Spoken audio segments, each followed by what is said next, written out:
Hello বন্ধুরা, সবাই কেমন আছো? তো আশা করি সবাই ভালোই আছো। তো চলে এলাম একটা ব্লগ ভিডিও নিয়ে তোমাদের সামনে। তো দেখতে থাকো। তো দেখাবো আজকে বাড়িতে গিয়ে, জেঠির বাড়িতে গিয়েছিলাম।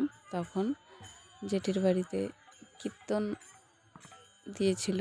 তো সকাল সকাল কীর্তন দিয়েছিল। তো ভিডিওটা করলাম, তো তার জন্য তোমাদের সাথে শেয়ার করলাম। তো কেমন লাগে অবশ্যই জানাবে। তারপরে এই কীর্তনটা হয় ভোরের দিকে। তো ভোরের দিকেই উঠেছিলাম, জানি জেঠি বাড়িতে কীর্তন নিয়ে আসবে, তার জন্য ভোর ভোর উঠে দেখো এখানে চলে এসেছে কীর্তনের দল।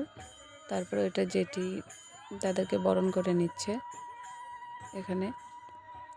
তো কেমন লাগে অবশ্যই সবাই জানাবে। সেরকম তো ভিডিও করতে পারি না, মানে তোমাদের মতো সেজে গুজে ভালো করে সেরকম ভিডিও করতে পারি না। তো যেমন করি তেমনই সবাই বলবে কেমন লাগে। তো সবাই একটু পাশে থাকবে আশা করি। তো তোমাদের কোথায় কোথায় এরকম কীর্তন হয় ভোরের দিকে, তো অবশ্যই একটু জানাবে। টাটা সবাইকে।